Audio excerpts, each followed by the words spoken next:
Welcome to Conversations With. My name is Shaley Hoogendoorn, and I live with bipolar 2 disorder. Sharing with others is healing, both individually and collectively. Sharing our stories will educate others, bring more understanding, shed more light, and smash more stigma.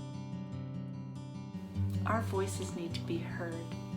Our stories aren't over yet. This is bipolar. Hi everyone, and welcome back to This is Bipolar. I'm really excited today. Before we get started, if you haven't heard before, I am Shaley Hoogendoorn. I am a mama, I'm a wife, I am an elementary school teacher, and I am a fierce, let's go with that, mental illness advocate. And I live with bipolar 2 disorder. I live in Vancouver, Canada, also the unceded territory of the Katzie and the Coquitlam peoples. And I wanted to announce something super special and super exciting and also completely terrifying for me. So I know if you've been here for a while, I've been talking about Patreon. I've been talking about how I have all this extra content. And then I also talk about how that is very hard for me to actually put myself out there in that way. So Instagram has offered me subscriptions. So because most of y'all are there, I am offering subscriptions, and I'm going to have all the extra things, including I'm going to do 2 lives a month for just exclusive for subscribers. And then for the past almost a year, I have recorded extra, calling it Going Deeper, with each podcast guest that you will have access to, and a extra, they call them channels. If you've seen them, that we'll have a channel where you'll have direct access to asking me things, and I can give my best tips and tricks with my lived experience. So I hope you'll sign up. I think it's like $6.99 US a month, and it would really help me be able to do more on the podcast and just fund more projects I want to do, and just the podcast, because I haven't done funding in the entire 3 years. So please join me there. I would love that. Now, I want to get started with a special guest. We have been trying to record this podcast for a couple months, and the day is finally here. So, my friend Oliver, could you tell us a little bit about who you are? Yeah, definitely. And I'm actually gonna read it from my bio, otherwise I forget everything. Yeah, for sure. That's what I love it. Yeah, why not, eh? But at least I'll tell everyone so they know I don't just speak really strangely. and stiltedly. At the age of 17, I experienced manic and depressive episodes, and I ended up in the Royal Edinburgh Psychiatric Hospital, where I was diagnosed with manic depression, as it was back then. Having lived with bipolar type 1 for nearly 35 years, I decided to write a book about my experiences called Befriending Bipolar, A Patient's Perspective. Befriending Bipolar is a story of hope. It tells of the highs and the lows, the wild experiences, the friendships, interactions with psychiatrists and psychologists, and my battles to come off medication and find different medication. But most importantly, it talks about how I eventually found peace with bipolar, and how things really started to change when I accepted that I had a mental illness. I've also written another book called The Broker Who Broke Free, which is about my journey with bipolar, meditation, and finding peace. It's a more light-hearted book and quite a fun read, I'm told. For the last 20 years, I've been traveling all over the world teaching Ascension meditation, and I'm currently studying for a master's in the psychology of mental health. I like to laugh, I try not to take myself or life too seriously, and I really learned to enjoy the simple pleasures of life. That's me. That's you. I love it. I love it so much.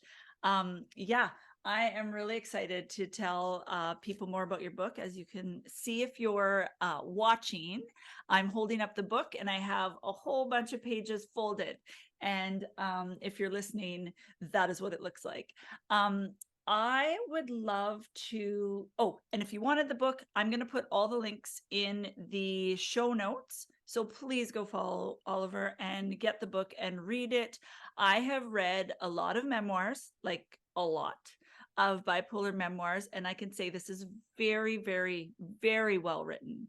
And I just loved, one of my favorite parts of the book is at the end of every chapter, you have a section called learnings, and it kind of reviews, because if I am both, when I'm manic and depressed, sometimes my short-term memory, remembering like the takeaways, because I think everything's important, was really helpful, to me. And then you can go back to the book whenever you need to. So I will be keeping that at my bedside to remind myself of all the things, and remind myself to befriend my bipolar.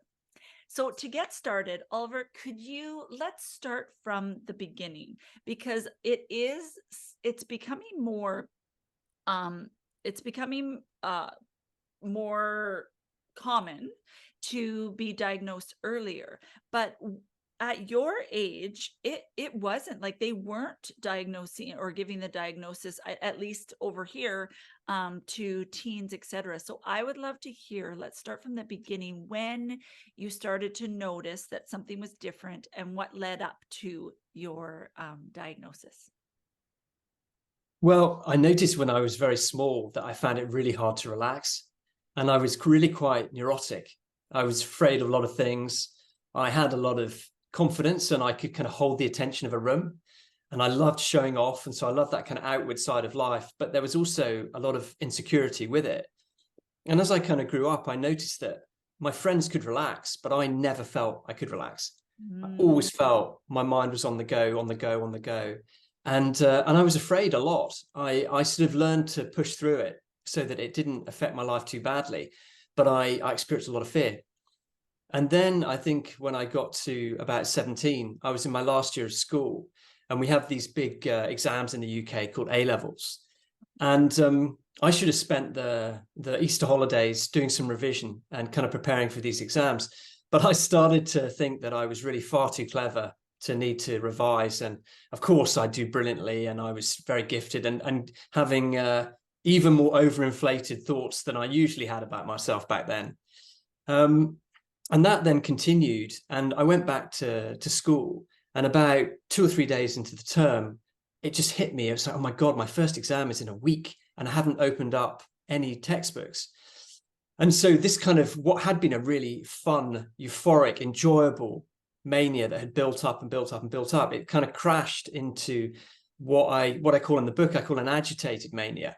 Because for me, there's a real difference between that kind of mania where we're riding on these feelings of bliss and love, and we really just, we think we're Jesus, or, who knows how far it can go. Yeah. But there's a huge difference between that and then when my mind got really involved with the negativity and the paranoia and the agitation. And so I sort of jumped into this agitated mania, which got worse and worse and worse through my exams. And then afterwards, I remember my mum saying to me, you should just come home and rest. And I couldn't do it. I went home and I was just go, go, go, go, go. And I ended up going with some friends on holiday to a place called Cornwall in England for a sort of beach holiday. And that was a disaster. And I ended up coming home on the train having offended everyone and pissed everyone off, and stolen money from a friend, and stolen another guy's car and hidden it in a parking lot, and just really pushed the boundaries. And on the train home, I just kind of collapsed into the beginning of a depression. And I jumped off the train because I couldn't just take being alone by myself. And I turned myself into the police. And that was kind of how my diagnosis began. Because after that, I ended up in the Royal Edinburgh Psychiatric Hospital, and they diagnosed me with manic depression, as it was back then. And it was pretty obvious that's what I had. Yeah. Wow. That, yeah, it's interesting how stressors can bring it out in the beginning and all throughout. You touched on something that I thought was really important in the book, and I just think our listeners would benefit from going deeper with that. And even if you're listening and you love someone with bipolar disorder, these are things to watch out for. I wonder if you could go in more detail of the 3 different levels of mania that you just mentioned, and maybe give examples of what that looked like, what maybe that felt like in your body, what it might have looked like in your actions. I would love to hear about that. Yeah. Did you want the 3 levels of mania or depression? Yeah, could we do that? Cool. Well, in the book, I think I talk about 2 levels of mania. Okay, sorry. Which, no, that's cool. I mean, that's basically what I've sort of been talking about. It's the difference between sort of feeling great but being completely ungrounded, and obviously, although the feelings are wonderful and our internal experience can be really, really enjoyable, it can also be very dangerous because we lose touch with reality. We potentially lose touch with any kind of limiting our risks or decision making. It's the kind of experience where I think people, where I've spent a lot of money or been very promiscuous, or just being very, very just making ridiculously poor choices because I think I'm superhuman.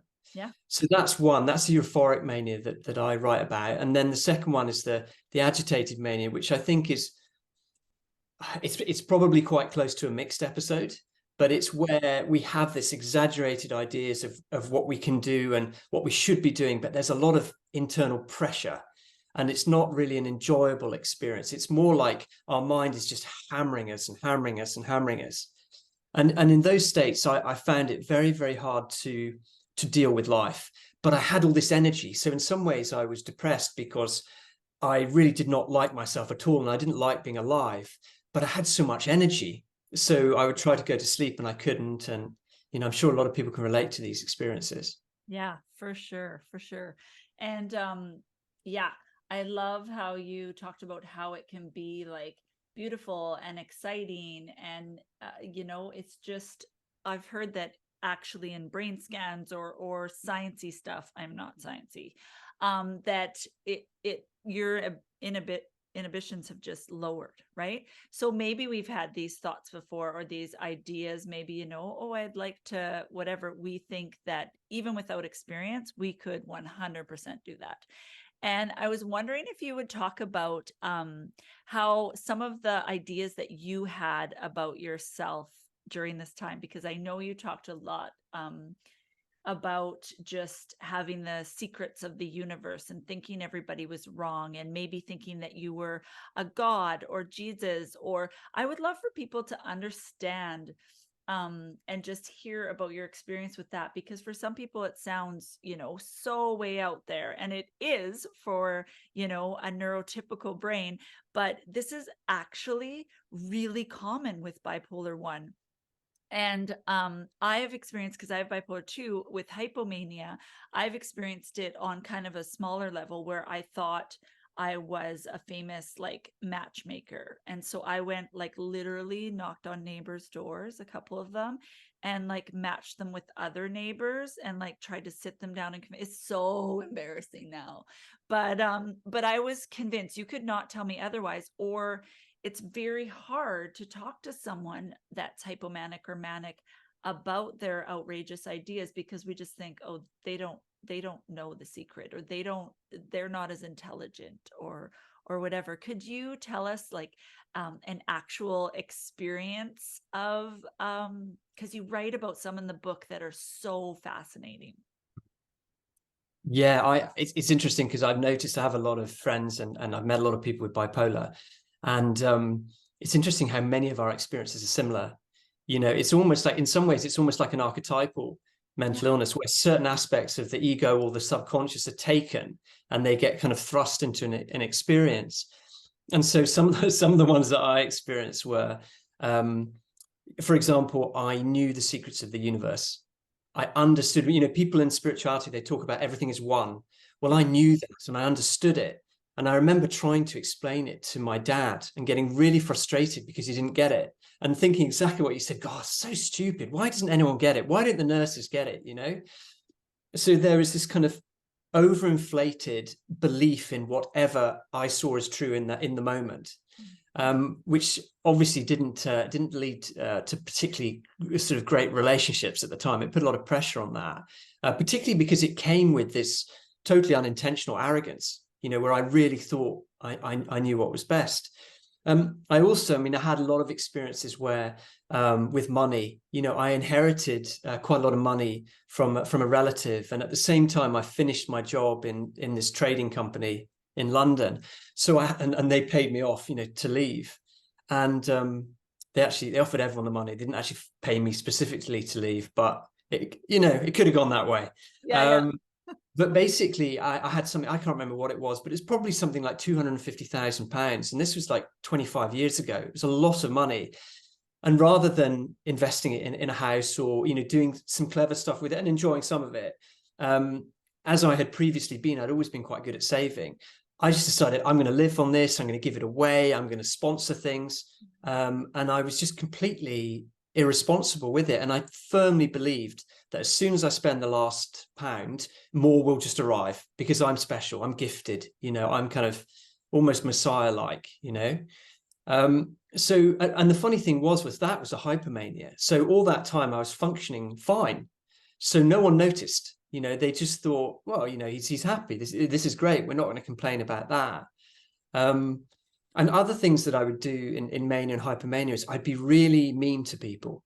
I'd say very mean things. And they were often very kind of intelligently mean that really cut into people. The kind of things that I would never say when I'm well or when I'm, feeling safe, but I would do that. And so a lot of friendships suffered and some, have never recovered. Yeah. I feel that sometimes I can it's almost an out of body experience. I can feel like the words are coming out of my mouth, but in my head, it's like, stop. But it's almost like, for me, it's almost like the release of the words is more of a relief than when they're stuck in my body. It's like I have to get it out, even though I feel like we don't have a lot of reflective capacity or a lot of think before you speak. I've always been like that, but with hypomania, it's a 50 jillion times worse. And you brought up something really important about hypomania, about how you can function. You just look like you function kind of on you just look like you're a little bit up, right? Or I know that a lot of people were like, wow, you get so much stuff done, because I had babies and I was rearranging my house in the middle of the night, or I seemed very efficient. Well, when you have 10 extra hours because you're not sleeping, you can get a lot of things done. When you're hypomanic or manic, do you like you said, it's that, I forget how you explained it, but it's almost like that urge. It's for me, it's almost like a clog in a machine. Like I'm going and it's pushing me forward to do the things. But you mentioned that you felt like that, but does everything feel really urgent for you? Like if there's something in your head that you're supposed to do, does it feel urgent? Yeah, definitely. I think I'm someone who things have always felt urgent to me, but when I'm, hypomanic or manic, which I haven't actually been for the last 8 years, touch wood, which is great. But it's just things need to be done. There's incredible impatience with people, with myself. Yeah. There's just this. It's almost like my sort of. It's almost like the worst parts of my personality get exaggerated, and that can be helpful. I'm sure there are a lot of successful people in the world who are hypomanic. Yeah. It can be a really as far as success in the mainstream is concerned, it can be very useful, but obviously eventually it usually catches up on people. Yeah. And often the casualties are friends, family, loved ones, relationships. Yeah, because those are the places that you let it out the most. And yeah, if you can, I did an Instagram post the other day about the wild ideas or businesses that people started when hypomanic or manic, and the response was huge, right? And a lot of us could laugh at some of them now. And they range from starting these businesses or getting these jobs where they've convinced people they could do it and they have zero experience, to someone wanted to be a real life pirate, and just these wild ideas. But also I I think I'm going to do a follow-up post with what hypomanic ideas like actually worked out, because medicated, I can harness some of it, and sometimes for good, right? I.e. the podcast. Julie and I started the podcast because the world shut down in COVID and we had all this extra energy and we wanted to channel it into something. And I know that the only reason, if I wasn't medicated, if I didn't know or didn't have reflective capacity or a team or loved ones around me, I wouldn't have been able to keep it up, because I would have jumped to the next idea and the next idea. But we made it sustainable, so it's something like I could keep doing. And when my brain lies to me and says, nobody likes it, it's boring, it says, stay, like keep on this this one thing. And if I pour my energy into one thing, I can do it well instead of 50 other things, right? Yeah. I would love, okay, so you were in this hospital and you got your diagnosis. I know in the story, in your book, you talked about you had a really bad reaction to a medicine that catapulted you into a deep, deep depression. I would love to hear about that. And you categorize some depressions as well. I would love to hear your thoughts on that. Sure. So I went into this hospital and I was really manic. I hadn't slept for, I don't know, 5 or 6 nights. I wasn't eating. I thought I'd been put in prison for assaulting a young girl. And so I wouldn't speak to any of the staff for the first 2 or 3 days because I thought they were undercover police. Right. So And you I was didn't, this assault didn't happen at all. You just thought it did. Well, it's very interesting. No, it didn't happen, but Yeah. it started off with me after I basically met a girl at a swimming pool and I gave her a lift home, and that was that. But I fancied her, and I was 17 at the time, so my Yeah. hormones were going pretty crazy. And I wanted to hit on her, Yeah. when I dropped her off, but I didn't. I was too nervous or whatever. And then I drove home, and on the way home, I started thinking, oh my God, what if she accuses me of sexual assault? What Yeah. if the police come around? What if? And at the time there was a lot of stuff about that in the press, so I'd obviously picked it up somewhere. Yeah. But then over the next few days, I started thinking, but what if I actually did do it? And it's like everything started blurring, and so I got myself into this horrible mindset where one moment I was really scared of being falsely accused of something, and then the next I was starting to think, have I actually done it, and are they going to come and arrest me? Yeah. So I went into hospital completely paranoid. And understandably, I think they gave me this medicine called haloperidol, which took me down. But, as we all know, with a lot of psychiatric medication, we never really know the results of it until it's tried on us. It is clearly an experimental thing from an individual point of view. And so it took me really, really far down, but far further down than I've ever been since. It took me into what I call a severe depression, which was an experience of nothingness where there was only despair and there was only kind of hatred and malevolence and pain and suffering.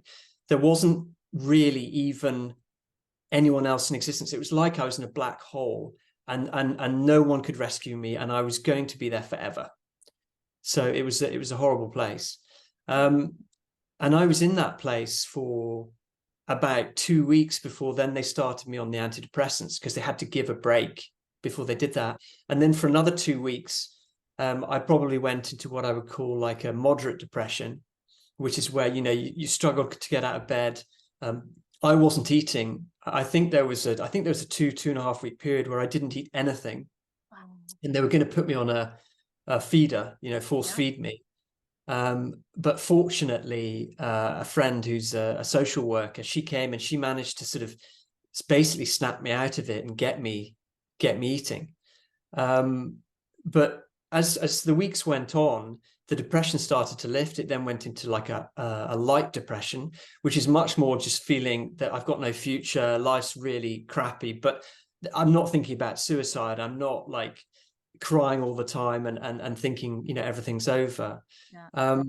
And then probably I think the last 2 or 3 weeks of being in the hospital, I had a really good time because the depression had lifted and the staff was so kind and lovely, and I just had a great time and had a lovely time with the other patients as well. So it was a cool thing, you know. It's like everything, you know.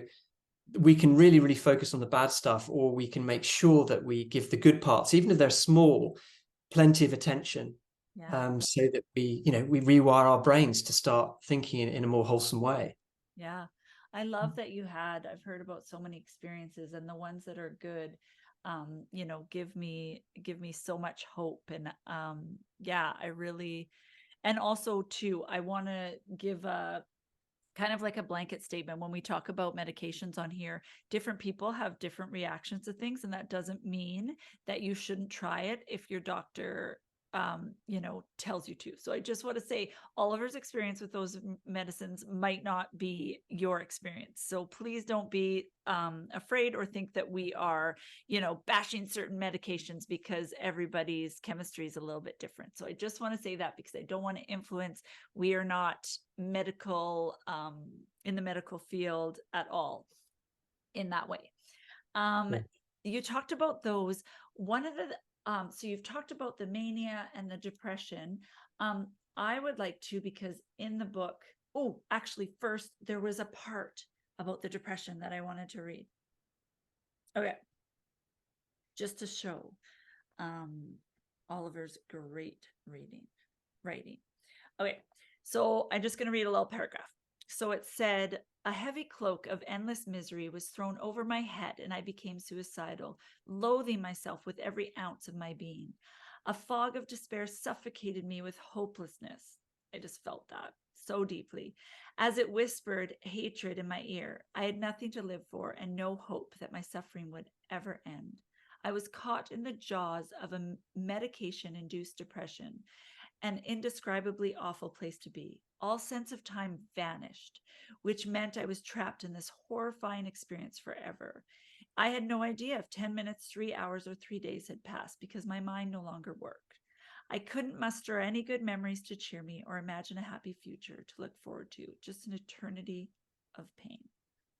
I read that like 3 or 4 times, because I was like, that is such rich description and beautiful description of something that I've experienced, and something I think it also, because depression is thrown around, so like I've heard people like say things like, I'm so depressed my TV series ended, right? Like we throw it around like that.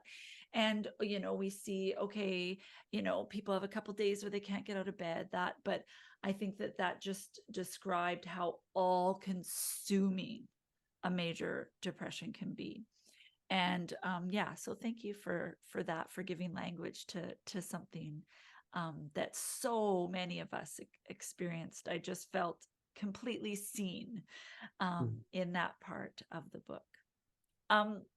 The next part that I would love to talk about, and you describe it and describe the things that you've seen, and the different levels of, because you experience psychosis.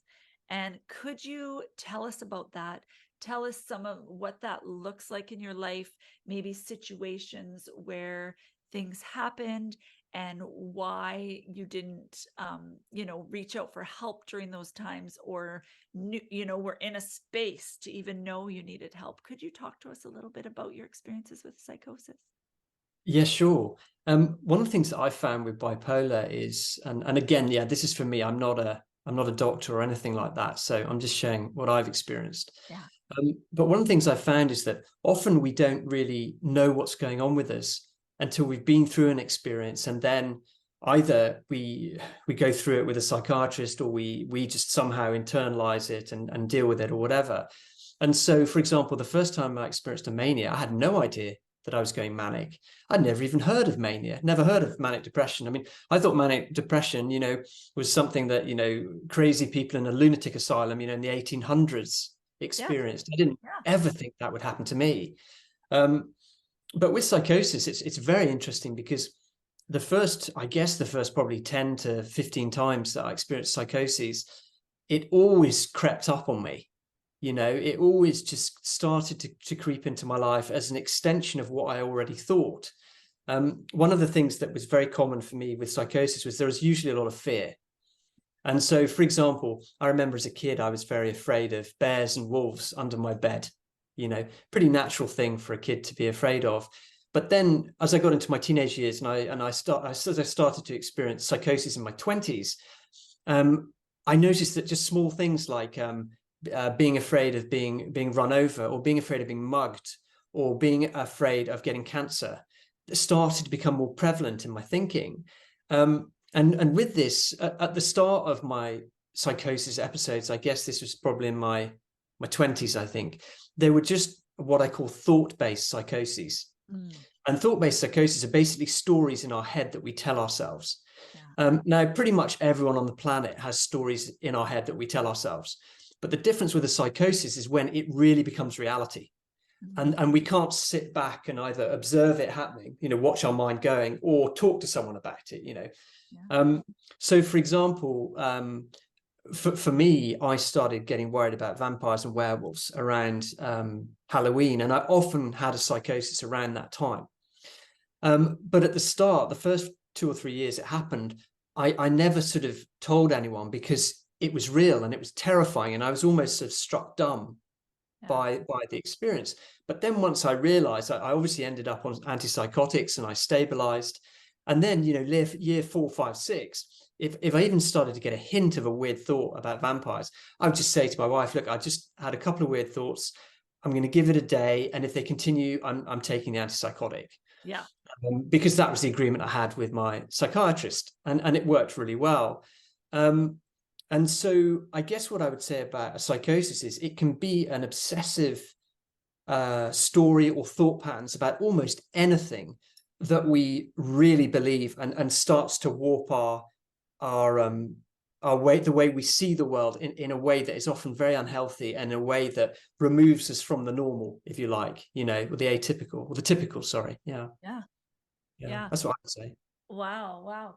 And then you actually experience, like, you're in this world, but you actually experience like hallucinate, like you see things, right? And you actually react to these things you see that aren't there. Or could you tell us a little bit about that? Because there was some stories in there that I was just fascinated by, about the seeing things and engaging with like creatures and things, and just telling you to do certain things. And how I know there was one just that you almost like jumped out of just randomly out of a space in your house, like almost jumped out, and your wife had to grab you. But could you tell us a little bit about what you saw, or a scenario, or something, if that's not triggering to you? No, I'm very relaxed about all this stuff. Okay. Yeah. Well, there came a point about, I think it's probably about 13 years ago, where I've been on lithium for basically, I think, about 35 years, something like that. And it's worked very well for me as far as the illness is concerned. But after I'd been on it for about 15 to 20 years, the side effects were getting very bad for me. They're getting more and more intense, a lot of, I won't go into them, it's boring, but I was really suffering. I couldn't really function. I couldn't hold down a job. I was tired all the time, lots of headaches, that kind of thing. And it's different for everyone. Some people don't have any side effects on lithium, but that was my experience. And so I got to this place where I thought, I've got to try and come off it, and I had been meditating, not medicating, but meditating for a year or two. And I was fairly sure that with meditation, I could come off my meds. That was kind of the story I was telling myself. I don't think that's true. I've never seen anyone do it, but at the time I thought it was. And so long story short, I took about 2.5 years to come off lithium. And so I thought I was being very responsible. I was doing extremely slowly, but I didn't have a psychiatrist. I'd tried before with the help of a psychiatrist, but it didn't work out. And then I got annoyed with them and, closed the door. Yeah, I'm sure a lot of people can relate to this.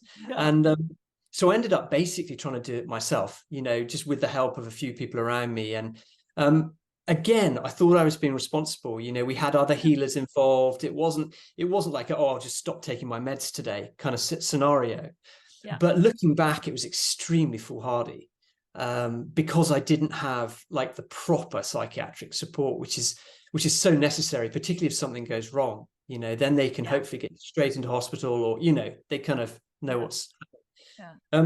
Was But this, you were involved with a lot of like natural paths, and you were like heavily influenced by, I think you went on a yoga retreat or something like that, which a lot of those things like help as a side, right? As in addition to, I'm not slamming it, but I was really fascinated with that, because I too have been drawn in and convinced by some folks in the realm of naturopath, and those kinds of like healing, like remedies and that kind of thing, that have I feel like we're very vulnerable because we want to get rid of the side effects, and because when we commit to something, we're all in. I know that I have almost went off medication, or believed that I could be, because I was only being influenced by that world. And I thought it was really, really interesting that you were influenced by that too. So not only did you not have a psychiatrist, the main influencers in your life were all natural, in the natural healing world. So I thought that was really interesting. Sorry, I want you to keep going. Yeah, no, that's cool. No, it is very interesting. I have gained so much from the meditation that I practice. It's called the Shire's Ascension. It's taught by the Bright Path. That's what I do. And it has been amazing for me. And I've met some lovely people, and a lot of my closest friends and people who I really love and respect practice it, and they teach it. I'm a teacher of it too. I have been for 20 years. But having said that, there is something about spiritual organizations that often supports, and it's not necessarily even the intention of the organization, but there's a lot of people in the organization who, first of all, they have this huge distrust of medication, and particularly psychiatric medication. And secondly, many of them seem to know the answer to it. They seem to be absolutely convinced that they know, oh, if you do this, you won't need your medication. Now, from what I've seen, almost all of them are wrong from what I've seen. And a lot of it comes from just meaning well, but a lot of it comes from picking up these concepts that somehow we can do without psychiatric medication. Now, I'm sure there are people who can do without psychiatric medication. I think I've met one, and she told me just how hard it was actually to do it. But she said the drugs didn't work for her, so this is how she lives. She doesn't live particularly well, but she lives. And I'm not for or against medication. I'm about being practical and as safe as we can be. And if we do decide to do anything, we do it with the proper help. Yes. But basically, I just picked up this idea. It's like, if I keep meditating, my brain will get calm, all the thoughts will disappear, all those emotions, I'll be all right, And it was a disaster. And coming off lithium was particularly bad for me, because I'd been on it for 20 years. So I had this huge reaction. I didn't just have the bipolar flaring up, but I had whether you call it withdrawals, whether you call it detoxing, whatever it is. But that was when I experienced the crazy psychoses and living in different dimensions and things like that, which I don't think are typical of bipolar. I do think that they happen because I'd come off my meds and I'd been on them for so long, I needed them. Yeah. That's my interpretation. Yeah. That's fascinating. And like you said, you took the time, and it still didn't work. And it's interesting. I always have like a distrust of someone that says, like, I know, that uses like the word cure, right?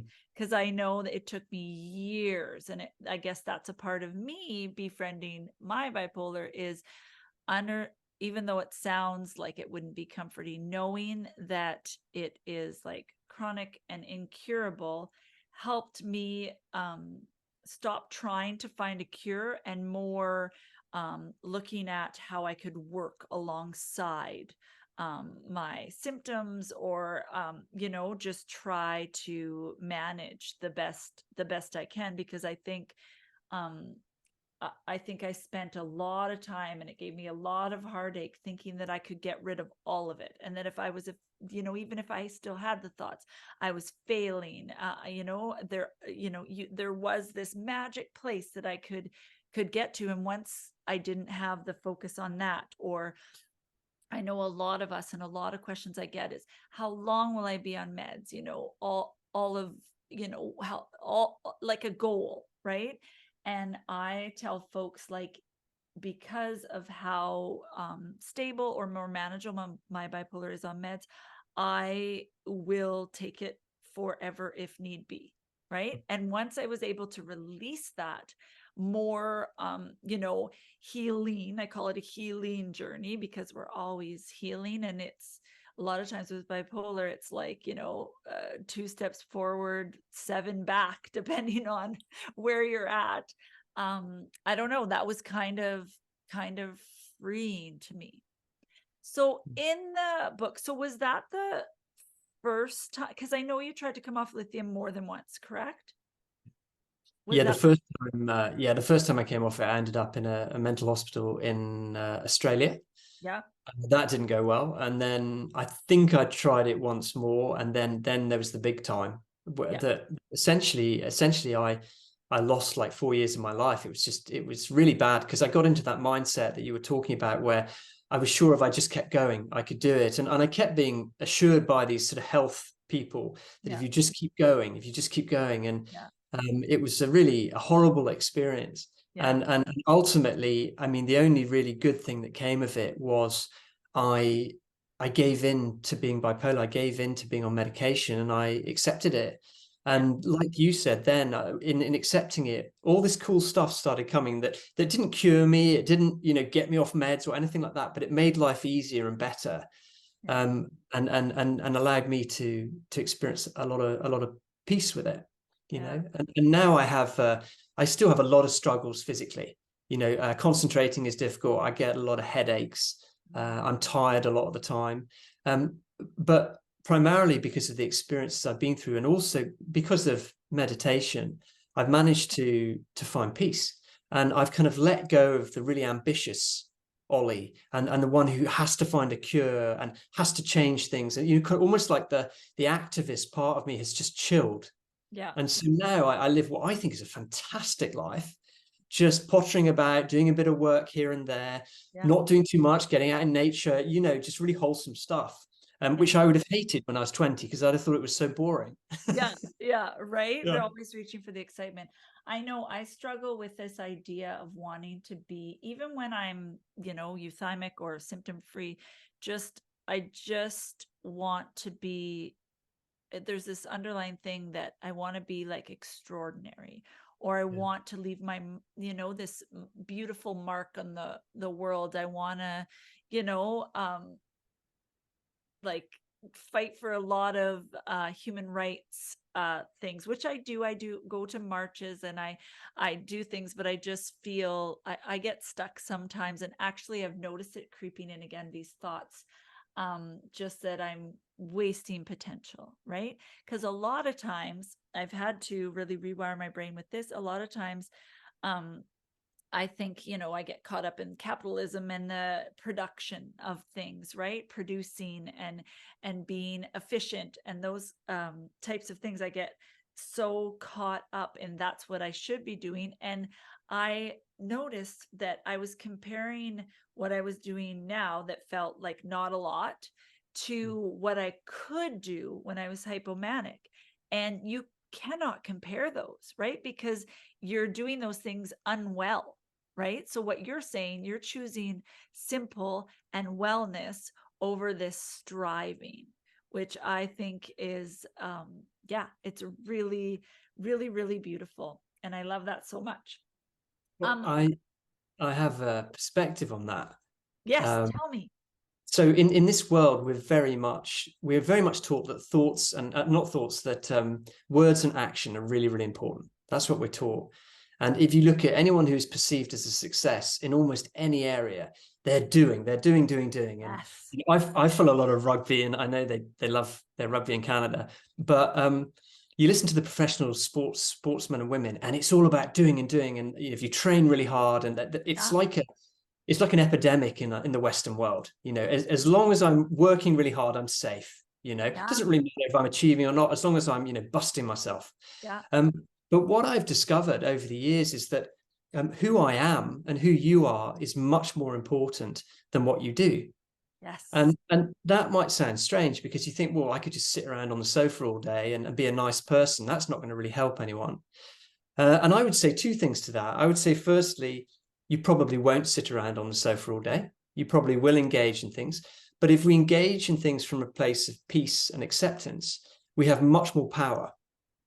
I think it was Mother Teresa who was asked to go on some anti-war demonstration or anti-war talk or something. And she turned to the person very intensely and said, I will never go on an anti-war march. But if you show me a pro-peace one, then I'll go on that.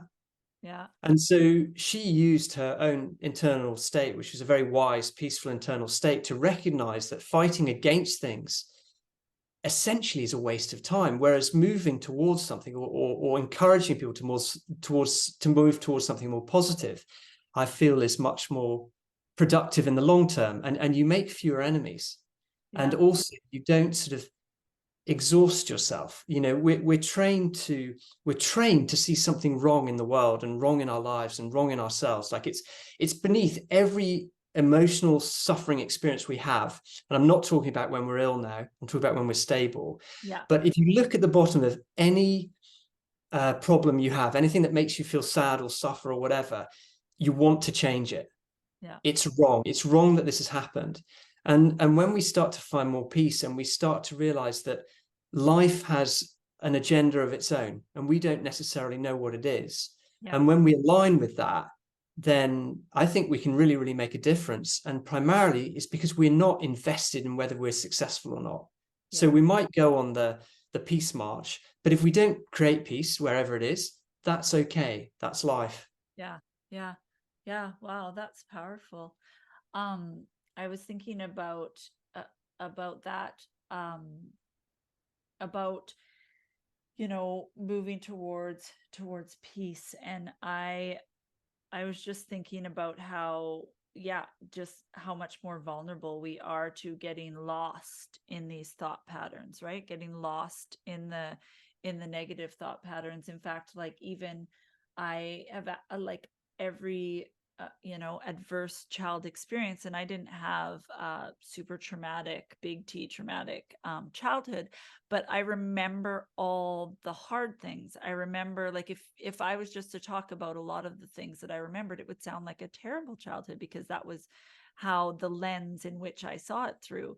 And now, like, I've asked my mother and I've asked my brothers, like, tell me about the good times, or I dig deep and remember that, you know, that horrible incident that happened that 1 year or whatever. I'll hold on to that, whereas 12 other experiences were beautiful, right? And so just I love the way you talk about it, because you're not talking about it in a toxically positive way, right? Like, you're not saying there's a silver lining to everything terrible. You're saying you know, where we put our focus and our energy and our thoughts could be more in a place of peace and wholeness, and we really can rewire our brains. I remember when I thought my psychiatrist was a little uninformed, I was convinced, when she talked about how we can trick our brains, even if, you know, we aren't there yet, or we don't feel peaceful yet, or we don't experience it yet. You can tell your brain. And I guess that's why things like affirmations or other things like that actually really do help and really do rewire. And I remember she made me do this activity where I just had to laugh. And I was like, this is ridiculous. I am not doing this. Okay, I guess. And it's just interesting that when you make yourself laugh, I don't know, it's a body experience. It's like you're tricking yourself into something. But yeah, so that's a really beautiful perspective. And probably you wouldn't you probably wouldn't have been able to write your book if you hadn't you know, hadn't been able to be on your medication or doing the things or having that focus. I'd love to hear, I know that there are a ton of us, and sometimes I get convinced too. And it is for some of us and it is not for some of us. But for the people that are well and want to pursue writing a book, do you have any like tips, or how did it work for you? And also, what was the underlying great hope that you had for putting this book into the world? Wow, what a question. Just some Well, easy light questions. yeah. Well, yeah, I mean, first of all, I don't think that there's a way to write a book. I don't think there's like a secret formula that I think a lot of writers are looking for. Right. I think that if you stumble across a way of writing that from a course, or you hear someone talk about it, that's great if it works for you. But for a lot of people, I think it's about starting to write. Yeah. Because when we start a project and it's no longer just thoughts in our head, but we actually start doing something to move towards it, no matter how good or poor our writing is, we are sort of saying to life, look, I mean this, I'm actually doing this. And so often that will catalyze help from around the place that will actually then end up creating a great book. My experience with my book, in a funny way, was, and this sounds a bit spiritual, whatever, but I didn't necessarily feel I really wrote it. I felt that it much more wrote itself. Wow. And the reason for that was because I was very kind of open throughout the whole process to me being wrong about stuff, because, I'm writing a lot of memories from 20, 30 years ago. Yeah. I mean, I don't remember what I did yesterday. So I had to check with a lot of people. I had to run things past my family, my wife, and get their feedback. And they would throw things in, and I was just very attentive to what they said. And then I would sort of put that in the book. And then I think it was 3 or 4 of my friends and my wife offered to edit it, which I think was very lucky considering my grammar and spelling. And that was kind of a way of life supporting the project as well. And I could have said, no, I'll be fine, I'll run it through Grammarly or whatever. Yeah. But instead I could have took it because I saw it as a way of including more people in the project. Nice. And so when I started writing the book, I think the odd paragraph or two was really good. It was really kind of like, I wasn't thinking, I was just writing, it's coming through me. And then a lot of the book was just useless. And quite a lot of the book was me ranting because I was so angry about what I'd experienced, and I was blaming a lot of people. And I remember thinking to myself when I was writing that I sort of probably shouldn't be writing some of this. I wouldn't want to sell someone down the river. That's not a cool thing to do, But then I just thought to myself, I'm going to write it, and then when I'm done with it, I'm going to delete it. I'm not going to put out a horrible book. I want to put out something that's fair and kind.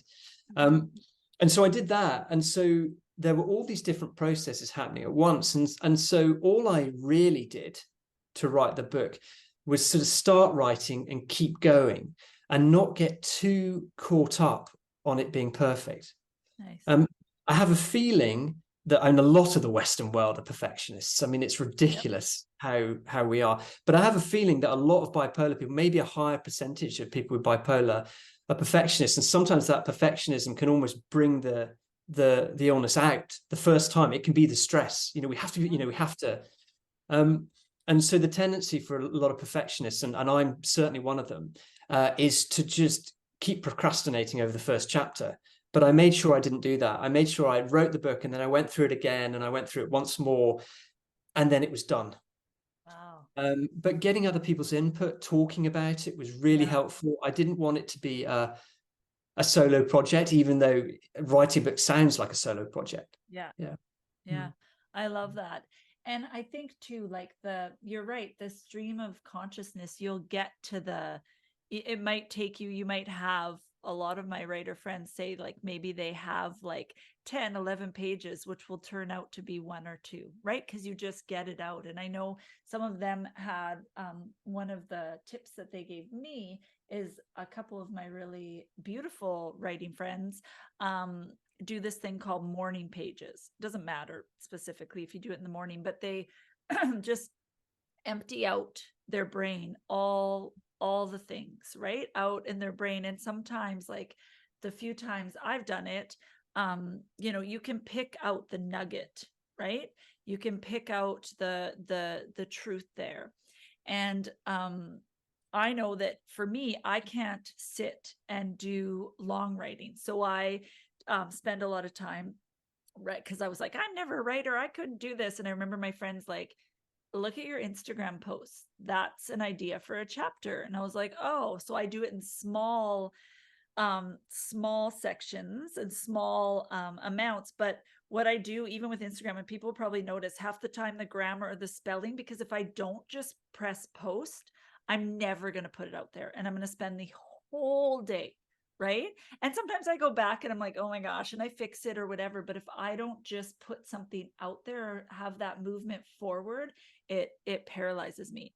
And another thing is, if you're someone that can't sit and write for long periods of time, I record my, like, I voice record a lot of things. And then some of them I have an app called Marco Polo, where it's videos back and forth to your friends, so they can look at it whenever they want, which is helpful when there's people in different time zones. And because the person isn't talking back to you in that moment, you're just getting all your stuff out, right? And so then I have a couple friends that are like, oh, you had a really good point here. And so, yeah, I agree with you to just get it all out, and definitely have other people look over it. And I love what you said about it being, kind and good. I love that.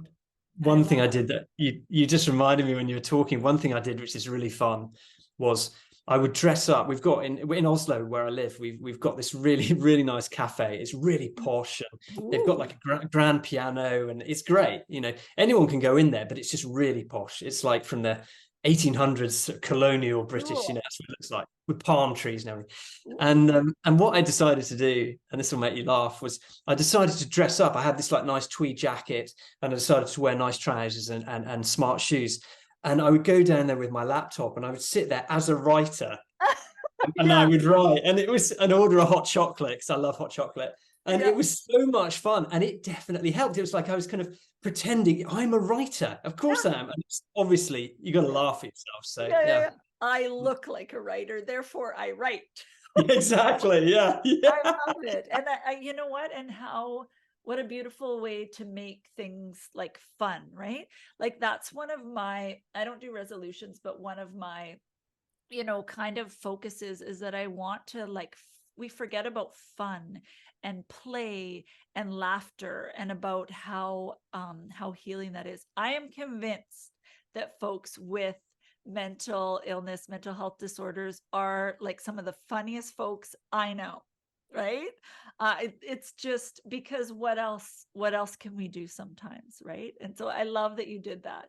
So yes, if you see a bunch of people really dressed up in writing, you just encourage them, go writer. I love it. I love it. Before we end this part of our interview, I wanted to hear about your other book.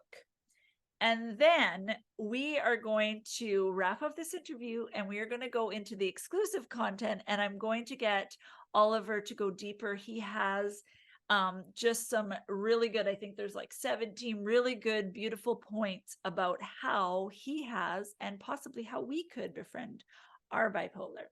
And we're not going to give all of them away, because I want you to buy and read the book. But before we do that, tell us about the other book, so I can get excited and order that and read it. Yeah. Well, it's cool what you say about humor, because humor is a massive part of my life. I think one of the secrets to happiness is to learn to laugh at ourselves and also other people as well. Yeah. I do think for some reason these days the world is getting far too serious. And we take ourselves so seriously. Far too worried about what we say. Yes. So I tend to push the envelope in that respect. But anyway, my book is called The Broker Who Broke Free. And it's my story of going from being like a sales trader into sort of top American investment banks, and just having a bit of a disaster, hating it, wrong place for me. My idea was, if I make loads of money in the first 10 years, then I can buy a place in Thailand and I'll be at peace, live on the Problem with that is that we carry our heads with us. And so that actually doesn't work. It sounds nice. But anyway, long story short, I left the bank and felt great because I was relieved. But about 6 weeks later, my mind started coming up with the same thoughts, the same stress. It's like, it wasn't as intense, but I was like, oh God, I feel empty again. I'm not happy. So I went to see this guy who was giving me a shiatsu massage, and he kept telling me all about the Ashiras Ascension, this meditation that he practiced. didn't have a clue what he's talking about. I was so far from spirituality, you couldn't even believe it. And I'm thinking to myself, I'm a trader in London. I'm way too quick to meditate. There's no way. This is nonsense. Don't want to do this. Anyway, then I had so I shook his hand and very bravely said to him, "Oh yeah, I'll look up that meditation." Whilst thinking, "No way," and very heroic, eh? Yeah. And then for probably in the next 5 months, I think I had 4 what I call brushes with death in the book. So I got into some serious trouble. I won't tell you what those were because then you might actually buy the book. But then, long story short, I decided after the last one, I had this like awareness of like, somehow I'm contributing to this chaos. I've got to try and calm my mind. And I learned to ascend and loved it. And it's been very good for me. And so then I became a teacher, and that was kind of that. But the book itself it's lighthearted, and I think it's well written. It took me a long time to write it, but it's kind of, I like it because it's lighthearted, it's fun, it's a good story, really good story, but also there's a seriously profound message in it. And the message is, even with bipolar is kind of how to find peace, and so that I think is very important. So it's fun. It's a bit like me. It's got the odd good thing comes out of my mouth, but mainly I just giggle. I love it. I'm excited to read it, and I'm excited in our next segment to hear more about the yoga and the type of yoga and the meditation that you do. I think that would be really helpful to a lot of folks. As we wrap up, I was wondering if there was something comforting that you could say to someone that was seeing themselves in your story. Maybe they haven't befriended their bipolar. Maybe they are in the depths and the cloak of depression. Is there something that you would say to comfort somebody today? Yeah, I would say if someone's having a really hard time, I would say ask for help and keep asking for help until you get good help. I think that's super, super important, when we're ill. And sometimes, and it's not the easiest thing to do, for some people. But ask for help. Don't keep it to yourself and try and just sort of get through it. And for people who are stable and well, I would say if you haven't accepted bipolar, don't force it. It took me a long time to do it, and it kind of just happened by itself. It didn't happen because I was clever or anything like that. It kind of just happened. So I would say, yeah, don't force it, and just do your best to just enjoy your life the way it is. And often when we stop really pushing to change our life, often things do get better. Yeah, that's true. I heard this term that was beautiful. It reminded me, I heard this term called glimmers. And it's this idea that it's the opposite of triggers. And so looking for the glimmers. And one, I love the word and that idea of, something shiny or something to look at. And it could be as simple as, your latte. Or maybe yesterday, one of my glimmers was I have a little fluffy dog, and he's like really quiet when he sleeps or anything. And yesterday he was snoring.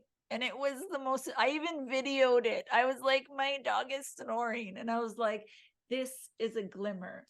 And I just know I used to roll my eyes at like gratefulness and how, how could that possibly help me? Bipolar is such a huge issue. How could these small things? And then when I finally started listening, when I was a little bit calmer, looking for those glimmers really help. And I can hold on to those instead of holding on to all the hard things. So yes, I love that. You can't force like, this is my beautiful best friend bipolar some days, right? But you can say, here's a glimmer that I'm going to hold on to. And one thing you write in the book, and one thing I know, is that things always change, and it isn't always going to be like this. And I don't know when or how for some folks, but I do know that there are definitely better days. Yeah.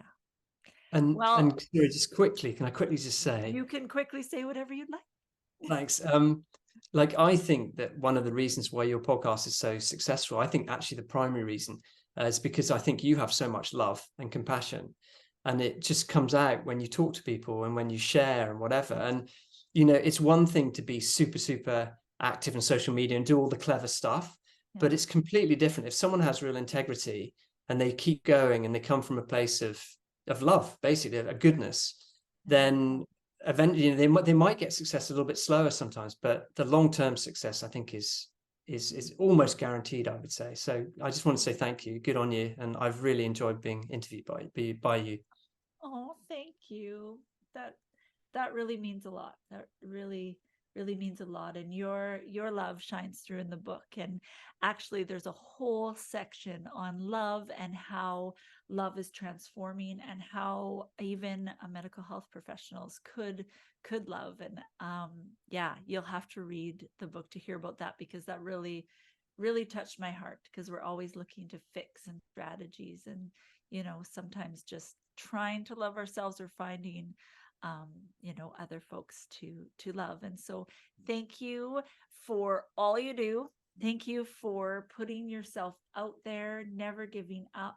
And just, I really think that your book and your books, I'm going to read the next one, just really are saving lives. I believe that. I think that just sharing your experience, you're so honest, and I appreciate that. So thank you. And Thank you. come join us in the subscriptions to hear the next part, because I love hearing even more about how we can befriend our bipolar, because it's so powerful and important. So thank you. Thank you. This is Bipolar.